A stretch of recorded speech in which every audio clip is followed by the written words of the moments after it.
নমস্কার বন্ধুরা, অপর্ণাস কিচেনে আপনাদের আবারও স্বাগত। আজকে আমি আপনাদের সাথে নতুন আরও একটা ভিডিও শেয়ার করছি। আজকে আমার রেসিপি বাদশাহী পোলাও চলেই এসছে আমাদের দোরগোড়াতে। পুজোর আগে পুজোর স্পেশাল হিসাবে আমি আপনাদের সাথে এই রেসিপিটা শেয়ার করছি। আশা করছি আপনাদের খুব ভালো লাগবে। একেবারে অল্প সময়ে এই রেসিপিটা আপনারা তৈরি করতে পারবেন। চলুন দেখে নিই। আমি এখানে 1 কিলো বাসমতি রাইস নিয়েছি, সেটাকে প্রথমে রান্না করে নিচ্ছি। এবারে দুটো থালায় আলাদা আলাদা করে ভাত রেখেছি। এবার একটা পাত্রে দুধ নিয়েছি, তার মধ্যে কিছু জাফরান আর সামান্য একটু ফুড কালার দিয়ে দুধটাকে মিশিয়ে নিয়ে আমি ভাতটাকে কালার করে নিচ্ছি। ভাতটাকে বেশ ভালো করে এখানে মাখিয়ে নিতে হবে। ফুড কালারটা জাস্ট একটু ভালো লাগার জন্য, তা না হলে আপনারা শুধু জাফরানের যে কালারটা থাকে সেই কালারটাও ব্যবহার করতে পারেন। জাফরান জলে ভিজালে একটা নর্মালি কালার আসে, সেই কালারটা দিয়েও করতে পারবেন, তবে ফুড কালার দিলে কালারটা কিন্তু বেশি সুন্দর হয়। এবারে এখানে দিয়ে দিলাম ঘি পরিমাণ মতো, প্রায় 2 টেবিল স্পুন ঘি দিয়ে আবারও ভাত ভালো করে মাখিয়ে নিলাম। একটা কড়াইতে ঘি দিয়ে দিয়েছি। আমি শুধু ঘির মধ্যে এটা রান্না করব, তেল ব্যবহার করব না। আপনারা চাইলে ঘি আর তেল মিক্সচার করে নিতে পারেন। দিয়ে দিচ্ছি কিছু গোটা মশলা আর কাজু বাদাম। কাজু বাদামটাকেও এখানে আমি হালকা করে ফ্রাই করে নিচ্ছি। কাজু বাদামটা হালকা একটু কালার চেঞ্জ হয়ে গেলেই এখানে দিয়ে দেবো কিশমিশ। কিশমিশগুলোও আবার আমাকে কিছুক্ষণ ভাজতে হবে, ততক্ষণে আমার কাজুগুলোও আরও ভালো করে ভাজা হয়ে যাবে। আপনারা চাইলে এর সঙ্গে আলমন্ড বা আরও যে সমস্ত বাদাম থাকে, পেস্তা, এ সমস্ত বাদাম আপনারা ব্যবহার করতে পারেন। আমি কয়েক টুকরো পেস্তাও দিয়েছি আর কিছু।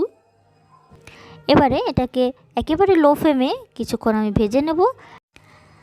একটু লাল হয়ে যাওয়ার পরেই আমি দিয়ে দিচ্ছি কিছু পনিরের টুকরো। পনিরগুলো একটা মিডিয়াম সাইজে কেটেছি, খুব একটা বড় সাইজ করে কাটতে হবে না। এটাকেও আবার সামান্য কিছুক্ষণ ভেজে নিতে হবে। হালকা একটু বাদামি কালার হয়ে গেলেই এটারে আমি একটু লবণ দিয়ে দেব, কারণ লবণটা দিলে পরে এটার টেস্টটা কিন্তু একটু আরও ভালো আসে। যেহেতু ভাত রান্না করার সময় অলরেডি আমার লবণ দেওয়া আছে, যার জন্য এখানে বেশি লবণ দিতে হবে না, পরিমাণে অল্প লবণ দিলেই হবে। সেটাকে একটু ভেজে নিচ্ছি হালকা হাতে, একেবারে হালকা হিটে এটাকে ভাজতে হবে, নইলে বাদামগুলো কিন্তু আপনার পুড়ে যেতে পারে। এবারে মাখিয়ে রাখা ভাতগুলো আমি এখানে দিয়ে দিলাম। সেই ভাতগুলো দিয়েও আমাকে হালকা হাতে নাড়াতে হবে, তবে অবশ্যই খেয়াল রাখবেন গ্যাসের ফ্লেমটা যেন একেবারে কম থাকে, সেদিকটা আমাদের কিন্তু লক্ষ্য রাখতে হবে। তারপরে দিয়ে দিচ্ছি রেখে দেওয়া সাদা ভাতগুলো। সাদা ভাতগুলো দিয়েও এটাকে আমাকে মিক্সচার করে নিতে হবে হালকা হাতে। তবে এখানে আপনারা অবশ্যই মনে রাখবেন চিনি লবণ কিন্তু নিজের স্বাদ অনুসারে, তাই এখানে লবণ চিনিটা আপনারা অবশ্যই দেখে নেবেন, প্রয়োজনে সেটা ব্যবহার করবেন। এখানে যদি চান আপনারা চিনির পাউডারও দিতে পারেন, পাউডার দিলে আর একটু ভালো হয়, খুব তাড়াতাড়ি মিক্সচার হয়ে যাবে।